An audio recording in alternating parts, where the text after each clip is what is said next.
Mais il nous tient dans l'esclavage à partir du moment où l'euro est beaucoup plus fort que le dollar. Alors que c'est techniquement, je veux dire, ça devait être à égalité au moins, ou plus bas. Et donc ils sont en train d'hurler pour faire monter pour faire remonter l'euro.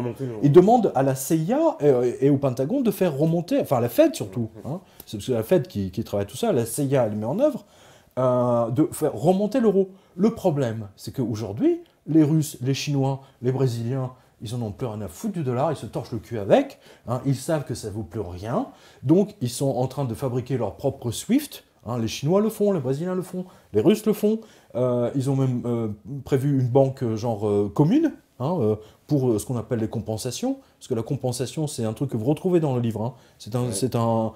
Et pourquoi? Parce qu'on appelle à la bourse, vous avez ce qu'on appelle la chambre de compensation. Chambre de compensation. Et oui, et oui. Mais vous voyez que la chambre de compensation fonctionne également spirituellement. C'est intéressant d'ailleurs. Hein, je donne l'exemple de Zeus. Vous avez une déesse, hein, qui demande à Zeus d'intervenir pour un héros ou un homme, je ne sais plus. Et Zeus ouvre les nuages. Il ouvre les nuages, etc. Et puis il regarde le mec. Mais enfin, il lui dit, mais enfin, ce mec, il a jamais prié de sa vie. Qu'est-ce que tu veux que je fasse pour lui?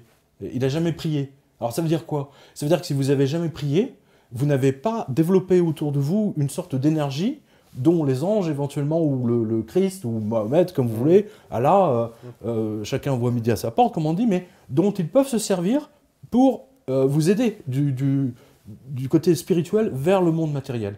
Hein, c'est ça que veut dire cette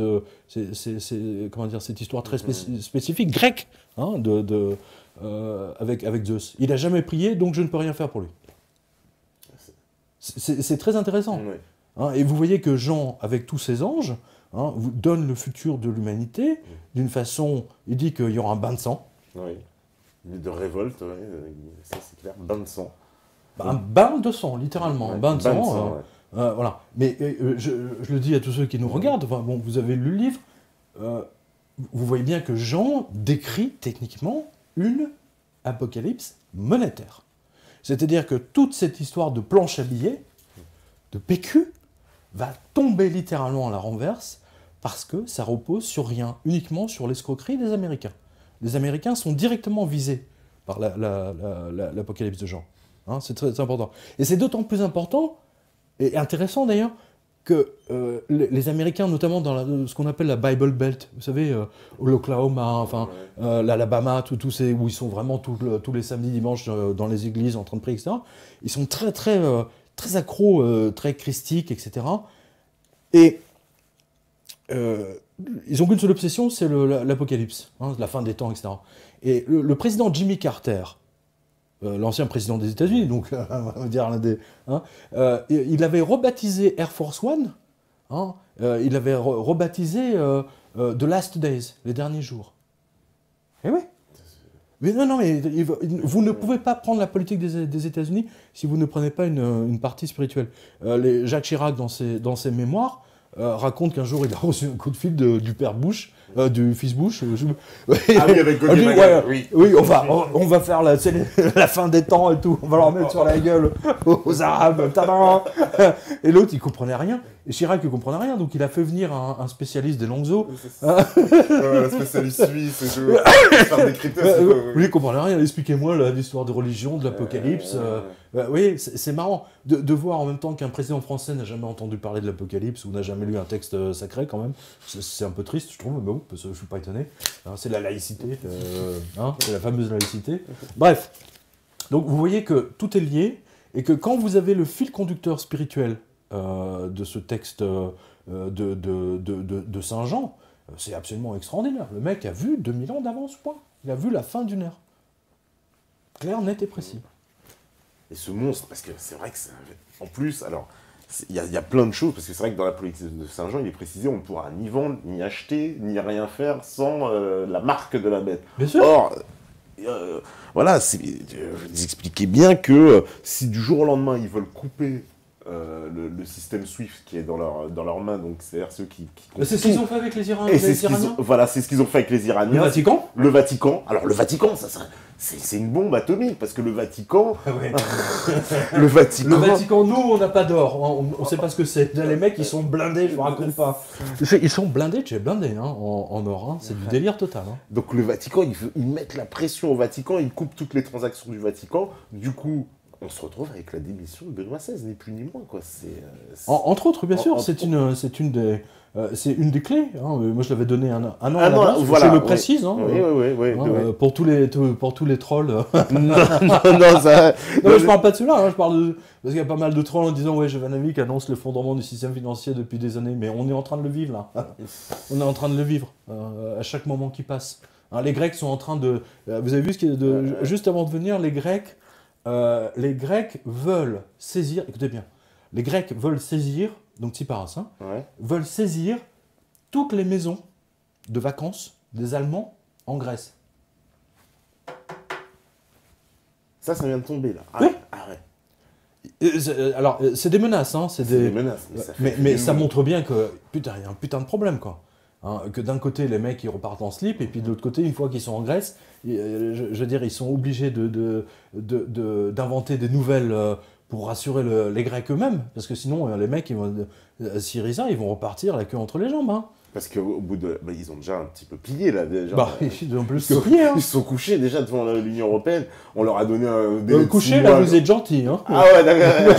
je serais même un peu plus... Enfin, bon, passons. Non, parce que c'est... Non, vous êtes avec des Grecs, hein, faut pas l'oublier. Non, mais ils ont... Ouais, on a beaucoup d'amis grecs, mais... Non, mais avant, on disait, allez vous faire voir chez les Grecs. Là, pour le coup, ce sont les Grecs qui vont se faire voir chez les Allemands. Donc, il y a un changement de paradigme. On peut dire ça comme ça. Non, parce que là, c'est terrible, parce que la Grèce... Alors bon, Tsipras, on a bien senti, il a plus de moyens d'action, c'est terminé. Les Allemands... Ils font quoi? C'est quoi le... Parce qu'il y a un réveil en Allemagne, on sent, mais c'est quoi? Ils sont complètement soumis. Non, mais attendez. Là, je vous prends un témoin ainsi que vos spectateurs. Ça vient de tomber également tout à l'heure. Juste avant de partir, je voyais vous savez, les bandeaux là, qui défilent en dessous de BFM. Là, oui, les petites infos. Les nouvelles AFP, souvent, voilà. Oui, AFP. Voilà. Et je voyais le FMI, non, pas le FMI, Bruxelles, donc la BCE, pardon. La BCE a débloqué 5 milliards pour l'Ukraine. 5 milliards. No question asked. Aucun problème, pas de mal. Alors c'est marrant pour le grec, 7 milliards là, tout de suite, c'est un problème, on ne vous les donne pas, vous devez ramper par terre, vous devez nous sucer la queue, et j'en passe, c'est des meilleurs. Est-ce que vous vous rendez compte de l'humiliation qu'ils font subir à ces Grecs, et qu'en même temps, ils donnent 5 milliards aux Ukrainiens sans aucun vote? La Banque Centrale Européenne est une putasserie. Littéralement une putasserie au service, bien entendu, de la Fed, exactement comme la Banque Centrale du Japon. Voilà. Hein, et ce sont ces gens-là qui contrôlent votre argent, je vous le rappelle. Hein. Vos euros, ils valent rien, techniquement. C'est ni plus ni moins qu'un ticket de pressing. C'est tout. C'est ce que je montre dans le livre. Hein, mais c'est même pas discutable. Vous avez vu qu'il y a des documents de la CIA, du Vatican. Ah oui. Je veux dire, là, c'est établi. Il y a toutes les sources. Voilà. Donc, c'est l'humiliation des Grecs versus l'Ukraine, qui ne sert que les intérêts américains. Vous savez bien, ils veulent la Troisième Guerre mondiale. Bien sûr, ils veulent la Troisième Guerre mondiale, on en a parlé la dernière fois que j'étais venu ici. Là, vous voyez que ça se confirme. Hein. Vous avez, c'était avant-hier, je crois, vous avez un bataillon ou je ne sais pas comment on dit, une unité de chars américaine qui a débarqué en Lituanie. Oui, tout à fait, bien sûr. Oui. Vous avez même le commandant du bataillon qui a fait nous apportons la liberté, les mecs, c'est génial. Alors que chez eux, ils sont en train d'exploser le moindre clodo le mec se prend une balle dans la tête. C'est eux qui nous apportent la liberté, fascinant. C'est une arnaque médiatique. On vit, je suis dedans, hein, on vit une arnaque médiatique. On vit une arnaque monétaire, et en fait tout ça cache la mise en esclavage. C'est-à-dire ce que j'avais écrit dans 777, en fait, je ne me suis même pas rendu compte que j'étais déjà dedans, qu'on était dedans. On était mis en esclavage. Et aujourd'hui, tous les politiques européens, européistes, Hollande, Sarkozy, compagnie, UMPPS, en fait, ne sont que les valets, les marionnettes de ce système politique. Hein, qui est à la tête de l'Union européenne, les mecs? C'est un banquier, hein. C'est un putain de banquier. Ouais, encore une fois. Et alors en plus... C'est pas un boucher, hein. Ouais. Non, mais sérieusement, c'est pas un plombier, c'est pas un avocat, hein. C'est pas un chirurgien dentiste, hein. C'est pas un médecin, oui, comme on faisait des politiques à l'époque de la Troisième République, hein, l'instituteur. L'instituteur. C'est pas un instituteur ni un prof, c'est un putain de banquier. Et pas n'importe quel banquier, la blanchisseuse. Hein, président du Luxembourg, le mec. Ouais. C'est un monstrueux. paradis fiscal en plus. Et juste... Tiens, toutes les grandes multinationales, elles sont où? Elles sont au Luxembourg. Hein, on a vu le scandale de LuxLeaks, là, je sais pas quoi. Non, mais Luxembourg, où Juncker a donné encore plus d'avantages aux multinationales américaines pour qu'elles payent encore moins d'impôts. Mais c'est pas hasard tout ça. Si vous reliez tous ces fils les uns aux autres, hein, ce qu'on appelle... Bah, vous voyez, c'est un peu la même chose. Tout s'éclaire d'une façon tellement différente. Les Américains disent, vous ne pouvez payer votre pétrole qu'avec des dollars. Des dollars, oui. Ils ont fait voter ça, et Giscard a trahi le peuple français, hein, et tous les autres ont trahi le peuple français, puisqu'il a accepté le fait que plutôt que de payer le pétrole avec du franc français, ou du franc suisse, ou de la lire italienne, je sais pas quoi, tout le monde devait l'acheter. D'abord, pour en acheter, il devait avoir des dollars. Acheter des dollars. Voilà. Que eux fabriquent en planche à billets. Voilà, des dollars. Voilà. C'est tellement simple. C'est tellement simple de mettre les gens en esclavage par la dette. Aujourd'hui, la dette de la France devrait être annulée. Intégralement. On ne doit rien. C'est une dette qui est faite en planche à billets. Et je vais même vous donner les raisons techniques de ça. Une en particulier. Dans ma revue de presse, il y a à peu près, je sais pas, 1 mois ou 2 mois, j'avais donné, alors je crois que c'est le Financial Times ou Sunday Times, peu importe, que c'est la Banque du Japon, donc grand spécialiste de la monnaie de singe, hein, là où il y a du yen, il n'y a pas de plaisir, c'est bien connu, hein, donc ils en sont à leur 50e ou 60e planche à billets à coups de milliards, hein, c'est eux qui achètent les bons du Trésor de la France, les mecs. Moi, avec mon PQ, je rachète les bons du Trésor de la Belgique. Hein, et je dis aux Belges, les mecs, vous me devez de l'argent. Et eux, ils me payent avec leur château, leur maison. Et c'est ce qu'ils sont en train de faire en France. Ils sont en train de tout voler. C'est du vol. C'est du vol. C'est très important de comprendre ça. C'est du vol. Et avec ça, c'est très important que vous... Non, mais sincèrement, je ne sais pas ce que vous en pensez. Non, mais surtout de le faire lire à votre entourage pour qu'ils comprennent. L'incroyable arnaque phénoménale. C'est pour ça que la politique monétaire n'est pas enseignée. La politique monétaire devrait être enseignée dès la 5e, 4e. Ouais. Bien sûr, c'est simple. C'est d'une simplicité biblique. Hein. On a une démonstration, c'est ce que je donne toujours, c'est la République de Venise. Hein, les mecs, 600 ans au standard or. Pof. Ouais, les mecs, ils n'avaient plus d'argent, puis ils ne faisaient plus rien. Ils attendaient que les coffres se remplissent et puis ils recommençaient à construire des trucs pour les gens. C'est pas... Vous savez, il y a un livre, s'il y a un autre livre que vous devriez lire en compagnon de celui-ci, c'est L'argent de Zola, Émile Zola, que je considère comme le plus grand écrivain français, de très loin. Parce que dans ce livre, il raconte tout. Il raconte ce qui se passe aujourd'hui, par exemple. Vous avez vu que la Banque Centrale Européenne achète les actions aujourd'hui. Il fait léviter les cours, hein, il rachète les actions et les bons du Trésor. Mais que raconte Zola dans L'argent, hein, 19e siècle, hein, tous les trucs des frères Pereire, tout ça, la fameuse banque, compagnie de l'Union bancaire, je sais pas quoi. Et il raconte que le propriétaire de la banque rachetait en sous-main ses actions pour faire monter son action et pour que d'autres, du coup, se précipitent dessus. Et qu'est-ce qu'il fait pour ça? Non seulement il rachète ses propres actions, ce qui est illégal, déjà, il rachète le journal, il rachète les Échos et la Tribune de l'époque. Magnifique. Je rappelle que Zola était journaliste. C'est pour ça que son livre est extrêmement factuel. Hein, voilà. Donc si vous voulez vraiment lire un super bouquin financier, aujourd'hui on dirait un thriller. Hein, non mais c'est vrai, L'argent de Zola, vous ne pourrez pas le lâcher, je vous le garantis. Super, vraiment super livre. Ce qu'il raconte à l'époque se passe aujourd'hui même, en ce moment même, à la seconde où on se parle. Alors les Américains en plus, ils se sont fait, avoir par la création de la Fed, mais braqués ensuite par Roosevelt qui leur braque l'or. Bien sûr. Il leur braque, c'est le gros braquage de l'or des Américains. C'est un braquage, mais c'est un braquage, comment dire, il oblige les Américains à vendre leur or à la Fed. Voilà. Non, il oblige à 25 $ l'once. Voilà, un prix fixe en plus. Voilà. 25 $. Tout ça pourquoi? Pour sauver Wall Street qui a explosé le jeudi noir. Le 29 septembre, ce que je raconte. Le jeudi noir de 1929, je me souviens plus quand c'était. Après, l'index Dow Jones est tombé à 42. On va dire qu'il était à 4000 points, ou je sais plus, à 3000, et il est tombé à 42 points. Donc c'était mort. Ils allaient fermer la bourse. Et pour sauver tous ces potes banquiers, etc., tous les mecs qui tiennent toutes les grosses ficelles, les JP Morgan et compagnie, parce qu'ils étaient vivants, ils lui ont demandé de prendre l'or des Américains pour le mettre dans Fort Knox, afin que ça vienne, soi-disant, garantir le dollar. Et c'est comme ça qu'ils ont sauvé. Et c'est pour ça que dans le texte de Jean, vous avez Saint-Michel, vous savez, qui avait déjà réussi à lui couper la tête, mais sa tête a guéri. Ça, c'est dans mon livre 777, je le montre bien, ça. D'ailleurs, ça me sert de... dans 777, ça me servait de contre-preuve. Si ceci est vrai, donc le reste est vrai, etc. Voilà. Et donc, quand il a... Tous les Américains idiots qui ont vendu leur or, parce que les autres, ils l'ont gardé, ils l'ont enterré, ils disent, on attend, ils sont allés au Canada, ils sont... oui, parce qu'au Canada, c'était pas interdit d'avoir de l'or. Il a fait Fort Knox. Le seul problème, c'est que l'or qu'ils ont pris ainsi, c'était surtout de l'or 18 carats, 19 carats. C'est pas de l'or de banque.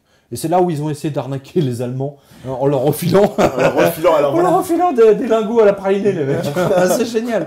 Non, oui, parce que les Allemands, qui ont réclamé leur or à un moment... En plus, attends, en plus, là, il y a le sceau de la Bundesbank dessus, de l'époque, machin et tout. Et les mecs, ils se retrouvent avec des lingots d'or Ikea. Édouard Leclerc. Voilà. Édouard Leclerc or. Parce que c'est ça, l'or, il est plus très pur, et c'est du 18 carats, c'est plus du 24. C'est monstrueux. Et il y a un document là-dedans qui est très marrant, de la banque anglaise. Vous savez, quand à un moment donné, le mec, il se gratte la tête en disant, mais c'est quoi putain de... Qu'est-ce que c'est que ces putains de lingots d'or qui sonnent creux et qui sont... Et alors, il y a le bulletin de l'essayeur de la Bank of England qui dit, bon, c'est pas la première fois que les Américains essaient de nous entuber avec des lingots de merde. Bon, cette fois-ci, on écrase le coup, parce que après, ça a des incidents diplomatiques. Et ça rejoint le texte de Jean, dans lequel le Christ... je ne suis même pas sûr que ce soit le Christ ou l'ange, peu importe. Il lui dit, achète de l'or chez moi qui a été testé. Testé. Pas génial ça? Parce que ça correspond typiquement à la période de Benoît XVI. Rappelez-vous, quand vous avez vu toutes les pubs là, vendez votre or postal, voilà. Vendez votre vieil or. Votre vieil or, j'adore. Votre vieil or. Comme si l'or pouvait vieillir, c'est génial. Les mecs, on retrouve des pièces de galions qui ont échoué au XVIIe siècle. Les pièces d'or sont toujours valables. Elles n'ont pas bougé, leur composition chimique n'a pas bougé. Mais vendez-nous votre vieil or. Ouais, l'or qui sert à rien, on avait des psychologies, ça sert à rien. Ça sert à rien, l'or, voilà. Donc nous, on vous donne du PQ à la place. Et ça a marché, la preuve. Ils l'ont tous fait. Et une fois qu'ils ont volé tout l'or des Français, ils se sont barrés. Vous avez vu? Vous n'avez plus aucune de ces pubs-là. Maintenant, vous avez des petites boîtes qui essayent encore de... Vraiment, alors là, ils font les fonds de tiroir. Ils font les putains de fonds de tiroir. J'ai des lecteurs qui me disent qu'ils reçoivent... ils reçoivent des appels. Alors vous savez, vous avez le téléphone qui sonne et puis vous décrochez. Allô, vous allez recevoir un message très important, ne raccrochez pas. Et ensuite, tout de suite, au bout, si vous avez de l'or, tapez 1. Si vous n'en avez pas, restez en ligne. Si vous avez des bijoux, tapez 2. Enfin, vous avez tout un tas de trucs comme ça. Incroyable ça. Alors, conseil d'un ingénieur qui m'a dit ça. Alors, si jamais vous avez ça, vous appuyez sur étoile. Et vous appuyez sur étoile, vous appuyez pendant 1 minute comme ça, et ça va vous perturber complètement leur système. Vous pouvez même le planter d'ailleurs. Ah d'accord, voilà, donc voilà, que ce soit eux ou autre chose. Ouais, d'accord, ok. Tapez-leur sur la gueule. Non, mais c'est bon à savoir pour les perturber un peu. Bien sûr, il faut les perturber. Ah ouais, parce que, alors, cette bataille, elle continue. Ils ont, à chaque fois, ils vont... Alors, l'histoire de la Yougoslavie, ça, on peut pas... Alors, ça, c'est quand même assez énorme. La Yougoslavie, on est passé à côté. Pareil, on apprend que Milosevic... Ah, mais non, mais vous savez, de la même façon qu'en Argentine, hein. L'Argentine et la Yougoslavie, c'est deux histoires similaires, dont vous n'avez absolument pas eu de couverture aujourd'hui dans les médias. C'est quoi? Ah, d'accord, ok. Non, c'est moi. Ah ouais, d'accord. Il faut changer, pardonnez-moi, c'est des trucs techniques. La Yougoslavie, mais je pensais à quelque chose dans la voiture là, quand je suis venu. Dans ma liste des licenciements que je fais depuis des années, qui montre en fait à quel point la planche à billets... Parce que ça, c'est une destruction des emplois. Toute planche à billets détruit les emplois. Ça n'enrichit que 1% de la population. Ceux qui la manipulent, ceux qui en bénéficient, c'est-à-dire tous les mecs qui ont des actions qui sont cotées en bourse, ou tous les mecs qui sont dans des banques et qui vendent des bons du trésor. Voilà. Ça n'enrichit que cela. Ce que vous devez savoir, si vous voulez, c'est que au Japon, par exemple, vous avez un nombre, je crois il y a déjà 2 ou 3 très grosses entreprises qui étaient auparavant florissantes, qui ont explosé en plein vol. Les Japonais ont tellement abusé de la planche à billets que les entreprises japonaises sont en train de fermer les unes après les autres. Et il se passe la même chose, du point de vue médiatique, hein, j'entends, qu'avec l'Argentine ou la Serbie, c'est-à-dire que les correspondants permanents au Japon, ils se gardent bien, le TF1, France 2, etc., ou même BBC, hein, parce qu'il n'y a pas que... Hein, les autres. Il y a 2 autres correspondants permanents à Tokyo, l'inflation est à 20%, les prix du McDonald's ont été multipliés par 2 ou par 3, le chômage est devenu endémique au Japon, les multinationales ferment, il y a des multinationales qui ont fermé. Et en même temps, vous avez les très grosses multinationales qui sont en train de racheter, avec leur monnaie de singe, qui sont en train de racheter toutes les grosses entreprises françaises et italiennes. Les Japonais sont très friands des entreprises italiennes. Vous savez pourquoi? Parce qu'ils adorent venir, ça leur donne un prétexte de venir en Italie. D'accord. Ah oui. Et donc là... Les sushis, c'est bien un moment, mais... Ah, bon, d'abord, on aime bien les pizzas. C'est tous les jours des sushis, comme c'est le cas au Japon, à un moment donné, ils en marquent, hein, ils veulent des pizzas. Mais ça veut dire que là, parce qu'ils sont en train de transformer tout ce papier en actif, c'est ça, on prend... Parce qu'eux, ils sont... C'est la grande manip de Blight, hein. C'est la grande manip de Blight Masters. Transformer une dette pourrie, en actif.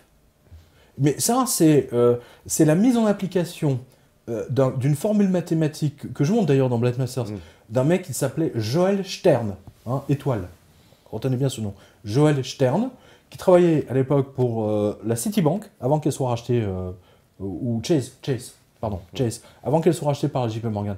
Et le mec il a dit aux banques, voilà, vous avez une dette, c'est formidable, en fait, vous avez un client qui vous doit de l'argent, hein, il a découvert. Il est à 500 € de découvert. C'est gravissime. Eh bien, il a montré, je vous la fais simple, hein, que si vous lui envoyez des lettres recommandées à 20 €, que vous lui mettez des commissions d'intervention à 50 €, eh bien, vous mettez son découvert à 1000 €. Voilà. Et vous avez, vous avez 1000 mecs comme ça, ou des millions de mecs comme ça. D'accord? Peut-être que sur 200 000, vous n'allez pas le récupérer. Mais sur les 800 000 autres, vous allez récupérer. Hein, et que les 400 ou 500 € de dette se sont transformés en 1000 € de dette. Voilà la manipulation monstrueuse de cette putain de banquier. Vous me suivez? Complètement. Parce que ça veut dire que, en plus, les gens pourront... Et Joel Stern, c'était, je crois que c'était en 1984-85. Si mes souvenirs sont bons. Enfin, c'est dans le livre Blight Masters, donc je ne me souviens plus trop de l'année. Mais c'est vraiment important, hein, de comprendre que la dette est une mise en esclavage. Et qu'il suffit que vous ayez le petit doigt de pris dedans, et c'est une machine qui vous happe. Et tous les pays là sont broyés par la dette. Parce qu'il n'y a plus aucun pays qui échappe. Et les peu de pays qui n'étaient pas dans le système bancaire, on voit bien qu'on s'acharne. Par exemple, il n'y a que les pays africains. Puisque je dis que les pays africains sont encore plus endettés. C'est très important. Il y a je crois que c'était un lecteur, ou je ne sais plus, dans une interview, qui m'a fait une très très bonne analogie d'ailleurs. Il dit, la France est en train de vivre ce que la France a fait vivre aux pays africains avec l'histoire de la monnaie unique, la CFA, le franc CFA, etc. Ils ont mis la main sur... ils les ont mis en esclavage, avec les réseaux focaux. Ils les ont mis totalement en esclavage. le service action de la SDEC de l'époque, hein, le nombre de mecs ils étaient corrompus de la tête aux pieds. Moi, c'est lequel Mobutu. Mobutu, le mec, il avait des comptes en Suisse. Mais attends, le mec, il avait des comptes en Suisse, mais il avait tellement d'argent, on ne sait même pas comment il pouvait les dépenser. Oui, ils ont bien pris le soin de mettre des mecs totalement corrompus au pouvoir, de manière à les tenir. Donc, plus vous mettez de mecs corrompus au pouvoir, vous les tenez. Et aujourd'hui, une partie de nos députés, malheureusement, sont bien corrompus.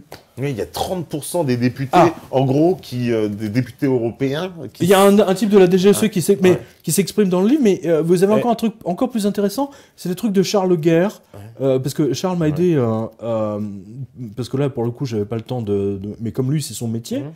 Vous avez vu toutes les lois votées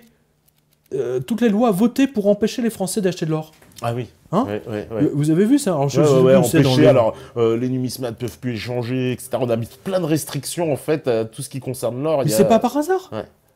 Mais c'est pas du tout par hasard.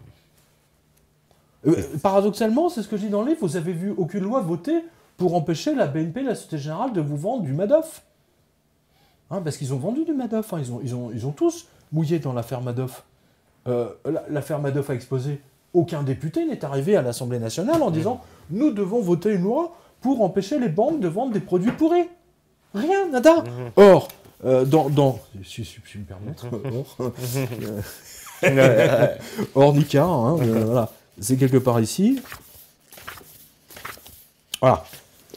Tadam. Page 322.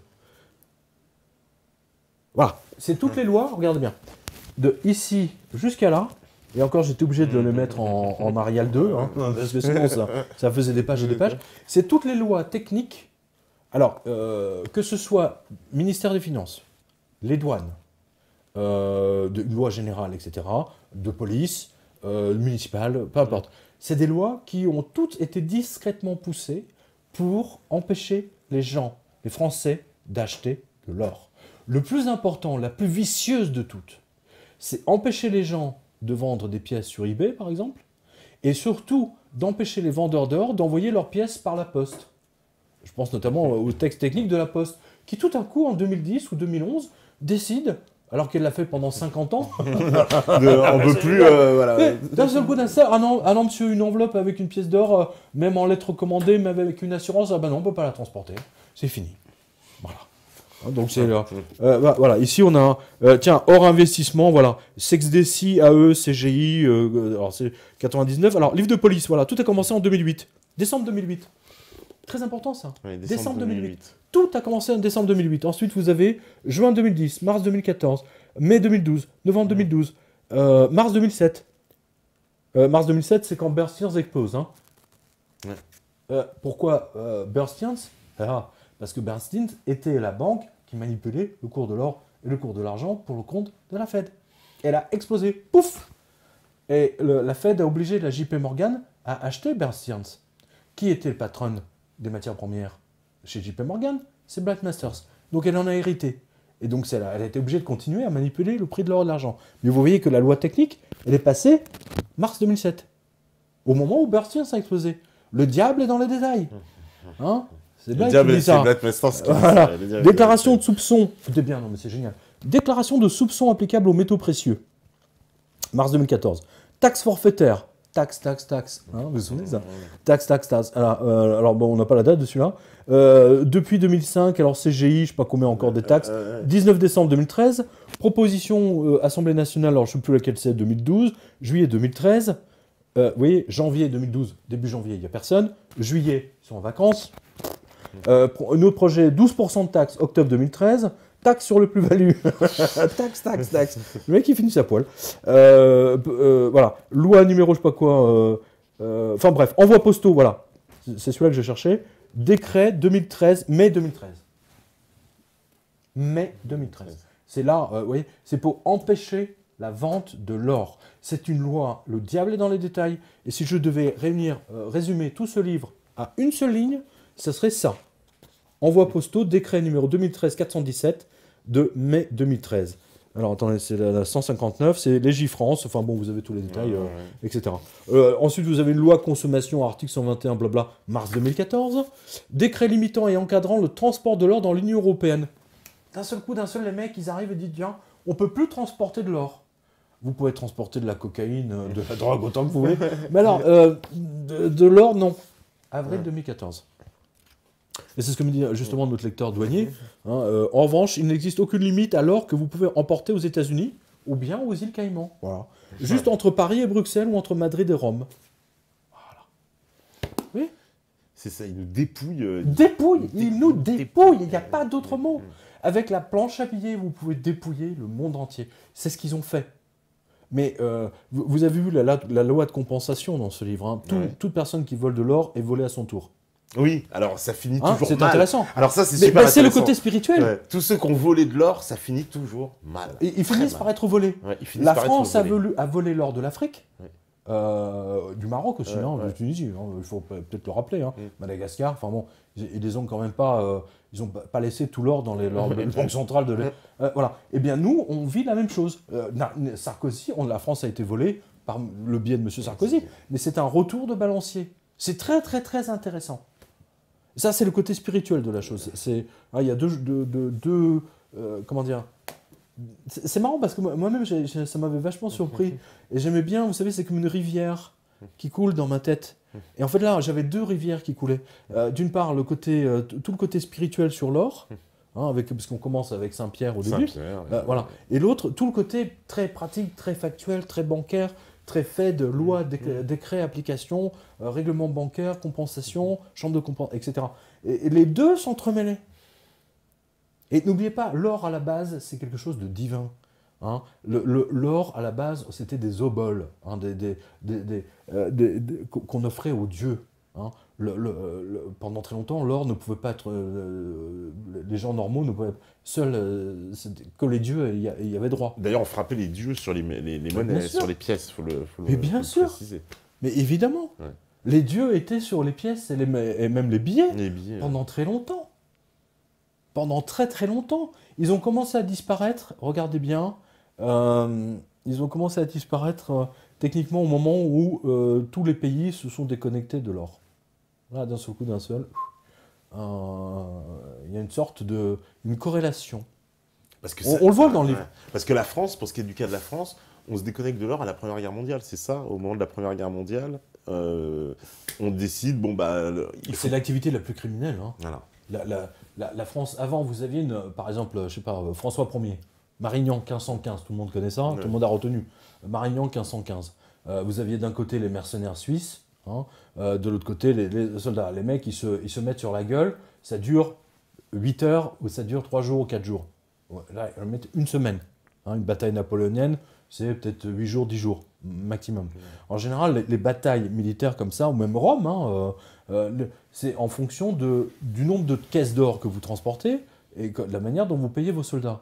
Vous avez plus d'or, vous ne pouvez plus payer vos soldats. Point. L'invention de la planche à billets, vous pouvez payer vos soldats ad vitam aeternam. Donc, quand on parle de la Première Guerre mondiale qui a duré 4 ans, c'est grâce à la planche à billets. C'est ce que vous voyez dans le livre. C'est une invention diabolique, horrible. Voilà. Il y a plus de morts par la planche à billets. Et encore, celle-là, elle n'a rien fait, mais quand je parle de la planche à billets, c'est le dollar. La planche à billets a fait plus de morts que tous les conflits de toute l'histoire depuis que ça existe. Voilà. Ça, il faut prendre conscience du danger, parce que tous les pays, donc à partir de la Première Guerre mondiale, abandonnent. La France est la première. La France est la première, et après l'Allemagne suit un mois après. Voilà, nos grands-parents, nos grands-parents ou aïeux, on va dire, quand ils avaient des beaux billets Banque de France. Il y avait des anges dessus. Donc vous voyez bien qu'il y avait une notion spirituelle. Il y avait les anges de la banque. Dans le dictionnaire des anges de Davidson, vous avez un ange qui est dédié aux banquiers. Il s'appelle Noël. C'est drôle. Oui, c'est drôle. Non, mais c'est marrant. Je ne sais même pas comment il a trouvé ça d'ailleurs, parce que Davidson était vraiment très bon. Et comment dire, en échange de billets, tout billet émis par la Banque de France était échangeable contre de l'or. De la même façon que les premiers billets de dollars, les premiers billets étaient échangeables contre l'or et l'argent. vous aviez le billet spécifique dollar exchangeable against silver coins. Je pense que j'en ai mis en début là. Oui, voilà. Oui. Ici. Vous voyez là 5 dollars. Un billet de 5 dollars qui était encore échangeable contre des pièces en argent. Hein. In silver payable to the bearer. On demand. C'est pas de la vidéo on demande, c'est de l'argent. L'argent à demande. Voilà, je vais avec mes billets à la banque, je dis je veux mon argent et on me donne. C'est pas de la VOD, c'est du dollar on demande, c'est du gold ou silver on demande. C'est marrant. Ouais, non, hein, silver on demande. On demande. Non, mais c'est vrai que c'est extraordinaire. Parce non, mais tous nos jeunes spectateurs doivent s'arracher la tête. Ils disent, mais putain, comment c'est possible que personne nous ait enseigné ça au lycée ou. Ah, mais ça, cette histoire est bah, complètement occultée. Et surtout pas. Alors, en plus, après la Première Guerre mondiale, les pays s'endettent, tout l'or, on va dire, est transféré aux États-Unis de facto, puisqu'ils captent l'or des Européens. Les pays sont ruinés. Et nous, la France, on exige le paiement en or aussi des Allemands. C'est ce qui fera le grand conflit du traité de Versailles. Parce que les Allemands ont dit non, vous ne nous donnez pas votre monnaie de singe, justement. Voilà. Et on veut de l'or. Ils sont pas cons. Les mecs, attends, je sais plus où c'est dans le livre, mais enfin bon, vous le retrouvez. Les mecs, ils disent alors, il y a la première guerre, donc la première guerre se termine.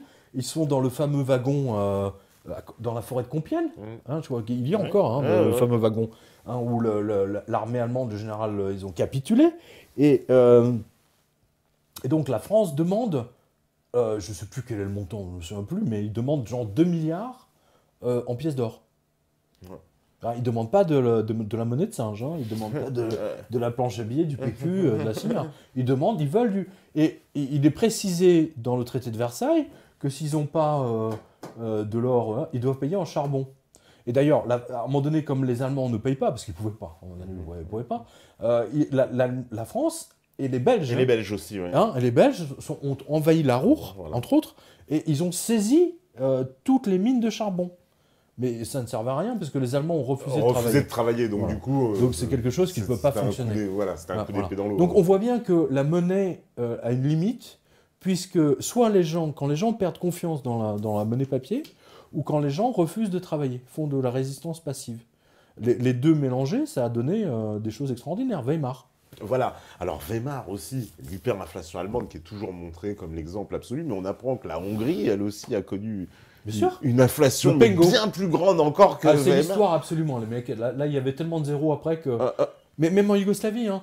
Oui, ce qui est marrant, il y a un détail marrant, c'est que les ménagères qui allaient faire leurs courses au marché, elles attrapaient des maux de tête à force de rendre, il y avait un billet notamment que Milosevic a émis qui s'appelait le Jovanovic justement.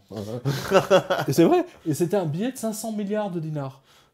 500 milliards de dinars. Alors vous achetez des oranges, du citron, des haricots verts, et allez rendre la monnaie sur 500 milliards. Je te dois 498, 977 millions. Non mais à la fin, les gens avaient des maux de tête. Chaque jour, ils avaient des maux de tête à force de calculer. D'ailleurs, ce qui est intéressant, c'est que les écoliers et toute cette période-là, les résultats en maths ont fait des progrès colossaux dans les écoles. D'accord. Parce que les gens, ils ont vraiment fait des efforts désespérés pour calculer. C'est extraordinaire. On voit bien, à un moment donné, les Serbes, ils ne payaient plus leurs factures de téléphone, parce que l'inflation était énorme. Il leur suffisait d'attendre 3 jours, 4 jours, pour que leur facture de téléphone se transforme en 0. Ou en 4 centimes, ou je sais pas quoi. Voilà ce que c'est qu'une monnaie qui ne repose sur rien. Et voilà, il y avait même une anecdote que j'ai trouvé marrante. Il y a le fonctionnaire qui doit récupérer justement les factures. Oui, et en fait, il dit j'attends, et puis à la fin, je ne veux même plus travailler parce qu'il suffisait qu'il donne un marque, et puis ça couvrait les factures de tout le monde. Le mec, à la fin, il restait chez lui plutôt que d'aller récupérer. Voilà, il disait je reste chez moi, je donne un marque et je paye les factures de tout le monde en fait. Et... Voilà, et j'ai même pas besoin d'aller bosser. Non mais c'est surréaliste. Il y a des trucs totalement surréalistes dans ce livre. C'est le bonheur que vous avez eu à le lire, c'est le bonheur que j'ai éprouvé à l'écrire. Oui. C'est en fait à mettre en forme tout ce que j'ai pu manipuler dans la revue de presse depuis toutes ces années, et bien entendu au cours de ma carrière de journaliste, puisque à l'époque, moi j'avais couvert justement pour le quotidien. Le quotidien m'avait envoyé à Belgrade parce qu'il y avait une anecdote qui était à se pisser dessus. C'était c'était avant que Milosevic devienne premier secrétaire. Il y avait la Beogradska Banka, la banque de Belgrade, qui avait ses bureaux sur les Champs-Élysées à Paris. Des beaux bureaux. Voilà. Et la banque a été attaquée. Elle a été victime d'un hold-up. Et, où je crois qu'il était déjà, je crois qu'il était déjà au pouvoir. Et donc la banque est victime d'un hold-up. Hein, c'est la mafia serbe à Paris qui les a braqués. D'accord. Hein, qui les a braqués. Donc ils sont repartis, les mecs, avec genre avec 30 trilliards enfin, je me souviens plus comment. Et en fait, je me souviens, on avait fait le calcul, et en fait, on s'était rendu compte avec la calculette, on s'était rendu compte que les mecs, ils avaient fait tout ça pour voler genre 200 francs. Ah ouais, en convertissant les dinars qui valaient plus rien.